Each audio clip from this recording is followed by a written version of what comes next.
Все, молодец. Пару секунд слез, но зато здоровое будущее для маленькой Дейси. Малышки в 2 года делают уже 2-ю прививку от полиомиелита. Мама очень переживает за здоровье своих детей и поэтому привела дочку с сыном на плановую иммунизацию. У Саламбека был медотвод в связи с плохим самочувствием. Но сейчас самое время провакцинироваться. Ну что, да, бисмилlah. Все, возрясь. Молодец. Прививки. Потому что полиомиелит страшно лазер и острый вялый паралич, мухоли после него. Так, да, лорди йохундя. Сайбахан долж сайдуха. Сайбиршта замахчан прививки они хотан.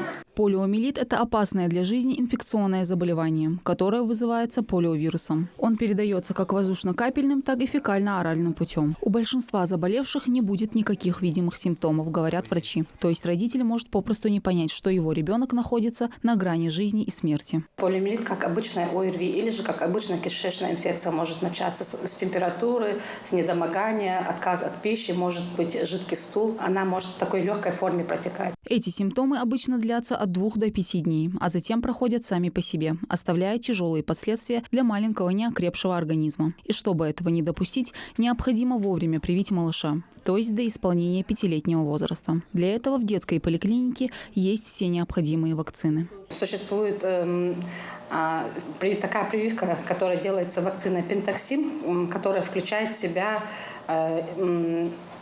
вакцинирование от 5 инфекций. То есть туда входит коклюш, дифтерия, столбняк, гемофильная инфекция и полиомиелит. Это инактивированная вакцина. Есть у нас вакцина ОПВ называется. Это не ослабленная живая вакцина. Вот. Есть еще вакцина Полимелекс. В данное время у нас ее пока в поликлинике нет, но она будет в скором будущем. Это тоже инактивированная, но моновакцина, то есть только от полиомиелита. Перед процедурой каждый ребенок в обязательном порядке проходит медосмотр для того, чтобы определить, есть ли противопоказания к вакцинации. Ими являются неврологические расстройства и прогрессирующая онкология. В остальных случаях прививка обязательна. Тем более от нее практически не бывает побочных реакций. Возможно, незначительная температура, но это нормальная реакция ребенка на введение вакцины. Но и то мы наблюдаем ее крайне редко.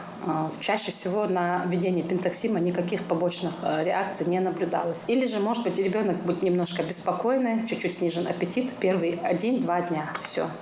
Дальше уже все это потихоньку проходит. Вакцина профилактика защищает от тяжелых инфекций более чем на 90%. К условиям хранения препаратов и соблюдению температурного режима в медучреждениях подходят ответственно. Есть индикаторы, которые, если есть какой-то сбой, они срабатывают тревогу. Слава Аллаху, это у нас не бывает, потому что у нас есть генератор, который через 11 секунд срабатывается. Вакцины у нас в достаточном количестве. Вакцины свежие. Как видите, можете посмотреть сроки вакцины. Любая мама может по поводу того, что как хранится вакцина, как она переводится, как она закладывается, не беспокоиться, потому что мы не нарушаем холодовую цепь. На сегодняшний день, со слов врачей, родителей, которые приводят своих малышей на иммунизацию, стало значительно больше. А с так называемыми отказниками медперсонал проводит профилактические разговоры и мероприятия, на которых рассказывают о важности своевременной вакцинации. Мадина Цора, Акрамат Десхоев, Новости 24.